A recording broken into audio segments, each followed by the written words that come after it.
বলুন, নবী যখন জমিনে হাঁটতেন নবীকে জিন্দা কোরআন বলা হতো।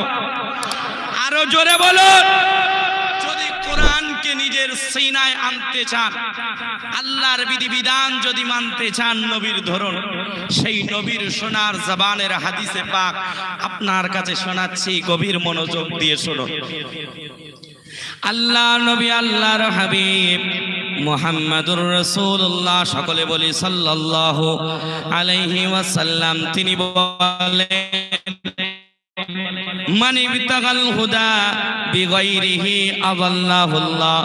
একটু গভীর মনোযোগ আপনাদের চাইছি, আলোচনা সুন্দর হবে, আপনার দিল ঠান্ডা হবে ইনশাআল্লাহ। আমি রবের উপরে তাওয়াক্কুল করে আমি আগাচ্ছি, আমার রব আমাকে যা বলাবে আমি সেটাই বলবো ইনশাআল্লাহ। তবে নবীজি সাল্লাল্লাহু আলাইহি ওয়াসাল্লামের বর্ণনা শুনুন। আল্লাহর নবী, আল্লাহর হাবিব মুহাম্মাদুর রাসূলুল্লাহ সাল্লাল্লাহু আলাইহি ওয়াসাল্লাম, তিনি বলেন, মান ইবতাগাল হুদা বিগাইরিহি আই মান ইত্তাবাআল কুরআন। আল্লাহর নবী বলেন, যারা কোরআন বাদ দিয়ে হেদায়েত খোঁজার চেষ্টা করবে, আল্লাহুল্লাহ, আল্লাহ তাকে নিজে পথভ্রষ্ট করবে। সেই জন্য এই হাদিসে পাকের দিকে তাকিয়ে একটা কথা বারো করা যেতে পারে, কোরআন আছে যেখানে আমরা আছি সেখানে ইনশাআল্লাহ। বলুন ইনশাআল্লাহ। কারণ কোরআন আমার আপনার লাগবে, কোরআন বাদ দিয়ে আমি আপনি হেদায়েত পাবো না। কোরআন যেখানে নাই, কোরআনের কর্মসূচি যেখানে নাই, কোরআনের হুকুম বিধিবিধান যেখানে চলে না, আমাদের নিয়ত যদিও ভালো থাকে তারপরেও আমরা সেখানে যাই, আমাদের নিয়ত ভালো যে আমি ওখানে ভালো হতে যাচ্ছি, তবে সেখানে কোরআন নাই। আমি আপনাদেরকে একটা কথা বলতে চাইছি, এটাই, এই প্লেনে আপনি বসিয়ে নেন, কোরআন যেখানে নাই সেখানে হেদায়েত থাকতে পারে না। আল্লাহ তাকে নিজে পথভ্রষ্ট করবে। আল্লাহ যদি পথভ্রষ্ট করে দেয়, দুনিয়ার কারো কি ক্ষমতা আছে হেদায়েত দেওয়ার? আছে? ও দুনিয়ার মানুষ, তাহলে হাদিসে পাক দেখে আমি আপনি কি বুঝলাম? কোরআন ধরতে হবে। এখন থেকে একটা নিয়ত করুন, কোরআন আছে যেখানে, কোরআনের কর্মসূচি আছে যেখানে, আমরা আছি সেখানে ইনশাআল্লাহ। বলো, আলোচনা বুঝে আসছে তো? শুরু করছি, দেখুন, মজার মজার কথা শোনাবো ইনশাআল্লাহ। নবীজির কথাটা গভীর মনোযোগ দিয়ে শুনুন। এই কোরআনের গুরুত্ব কত! তবে আমরা হতভাগা কপাল পড়া মুসলমান, এই কোরআনটা আমরা শুধু নামাজে সীমাবদ্ধ রেখেছি, এই কোরআনটা আমরা শুধু তেলাওয়াতে সীমাবদ্ধ রেখেছি। এই কোরআন এসেছে আমাদেরকে মহাজ্ঞানী বানানোর জন্য, এই কোরআন এসেছে সবচাইতে দামি বানানোর জন্য। ও দুনিয়ার মানুষ, আমরা মুসলিম হয়েছি বটে, তবে এই কোরআনটা একবারও বোঝার সৌভাগ্য হলো না। কোরআনে আল্লাহ পাক আসলে বলেছে তো কি বলেছে একবার তো খুলে দেখি, কখনো সৌভাগ্য হলো না। কত কিতাবাদি পড়লাম, তবে কোরআন পড়ার সুযোগ হলো না। ও হতভাগা মুসলমান, আমি আপনাদের পায়ের উপরে, কদমের উপরে আমার হাতটা রেখে বলে যাচ্ছে, বয়স যতদিন গিয়েছে সমস্যা নাই, আপনি যেখানেই আছেন সেখান থেকে কোরআনটা বোঝার চেষ্টা করুন। চাই পারুন আর নাই পারুন, আপনার উপরে ডিপেন্ড করে না। আপনি কি করছেন এটা ডিপেন্ড করে, আপনি বুঝতে পারছেন কি না পারছেন, আপনার স্মৃতিশক্তি ভালো কি না খারাপ এটা দেখার বিষয় নাই, আপনি কতটা চেষ্টা করেছেন এটা দেখার বিষয়। আল্লাহ সেই জন্য বলে, রে বান্দা, আমি অন্য কিছু দেখি না, বান্দা তোর চেষ্টাটা দেখি। এই চেষ্টা যদি থাকে আমরা এমন দামি হয়ে যাব আল্লাহর নবীর ছোঁয়া পাওয়ার পরে, কোরআনের ছোঁয়া পাওয়ার পরে, যে মানুষগুলোর কোনো সম্মান ছিল না, যে মানুষগুলোর কোনো ইজ্জত ছিল না, এই কোরআনের বাবরকতে, এই কোরআনের প্র্যাকটিক্যাল শিক্ষক আমার আপনার কলিজার টুকরা নবী মুহাম্মদুর রাসূলুল্লাহ সাল্লাল্লাহু আলাইহি ওয়াসাল্লামের ছোঁয়া পাওয়ার পরে আল্লাহ ওই মানুষগুলোকে জিরো থেকে হিরো বানিয়েছে। আরো জোরে, ও দুনিয়ার মানুষ, এখনো সম্ভব, নবীর আদর্শ এখনো আছে, নবীর রেখে যাওয়া আদর্শ এখনো আছে, সেই কোরআন আমাদের কাছে এখনো আছে। আল্লাহর তরফ থেকে আল্লাহর কালামুল্লাহ নবীর কাছে নাজিল হয়েছে, সেই কোরআন নবীর কাছে নাজিল হওয়া কিতাব আমাদের কাছে এখনো প্রস্তুত আছে।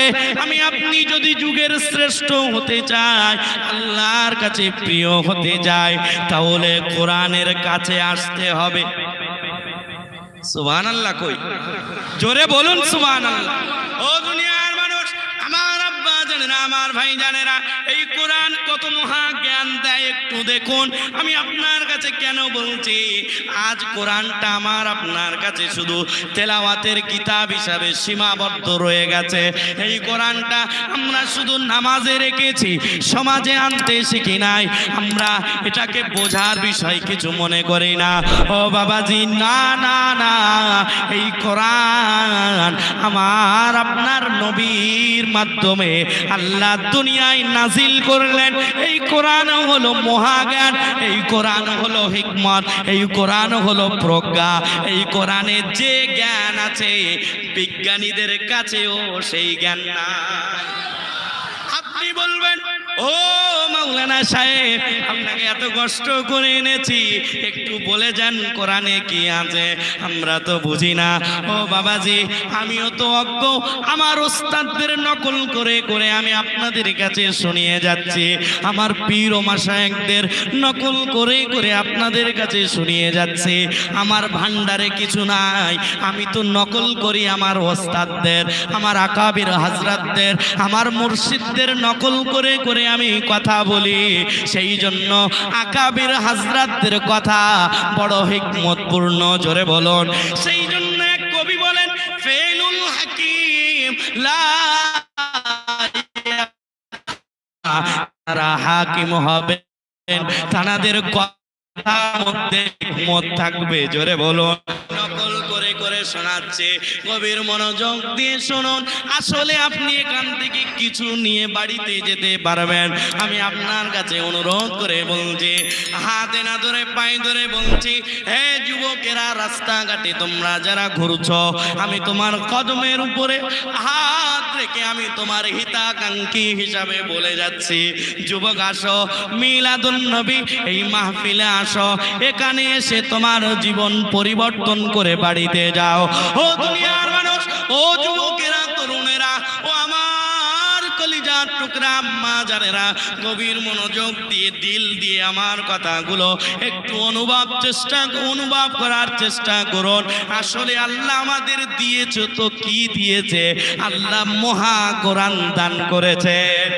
আল্লাহ রাব্বুল আলামিন কোরআনুল হাকিমের মধ্যে বলেন, ইয়াসিন ওয়াল কুরআনিল হাকিম, জোরে বলুন। আল্লাহ রাব্বুল আলামিন এই কোরআনটাকে প্রজ্ঞা, জ্ঞান, মহাজ্ঞান বানিয়েছে, জোরে বলুন। ও দুনিয়ার মানুষ, এই কিতাবে কি জ্ঞান আছে আমি আপনাদের কাছে বলছি, শুনুন। বৈজ্ঞানিকদের রিসার্চ করা কথা, কিছুদিন আগে তারা গবেষণা করে জানিয়েছে, এর আগেও অনেক গবেষণা করেছে। তারা প্রথমে গবেষণা করলো পৃথিবী দাঁড়িয়ে সূর্য ঘুরছে, তারপরে তারা গবেষণা করলো না, সূর্য দাঁড়িয়ে পৃথিবী ঘুরছে। এই ইদানিং করে তারা ফায়সালায় আসতে পারলো। ও দুনিয়ার মানুষ, শুনে রেখে দেন, বৈজ্ঞানিক রিসার্চ করে বলল ইদানিং কিছুদিনের আগের কথা, যে পৃথিবী ঘুরছে এমনটা নয়, সূর্য দাঁড়িয়েছে পৃথিবী ঘুরছে এমনটা নয়, সকলেই পৃথিবীও ঘুরছে, সূর্য ঘুরছে, সকলেই আপন আপন কক্ষপথে ঘুরছে। আল্লাহ এই কথাটা ১৫০০ বছর আগে আমার পাকরা নবীর কাছে শুনিয়ে দিয়েছে ওয়াকুল্লু ফি ফালাকি ইয়াসবাহুন। নারে তাকবীর, নারে তাকবীর, নারে রিসালাত।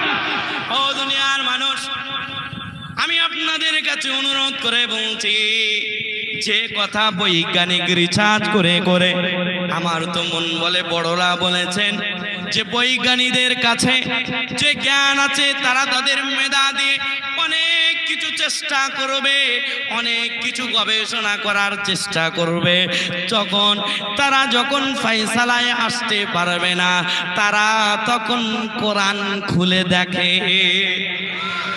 আকাবির হযরত গান বলেছেন, আধুনিকতা যত আসবে, ডিজিটাল যুগ যত আসবে, তত বৈজ্ঞানিক সায়েন্টিস্ট কোরআনের নিচেই তত হাত পেতে বসে থাকবে।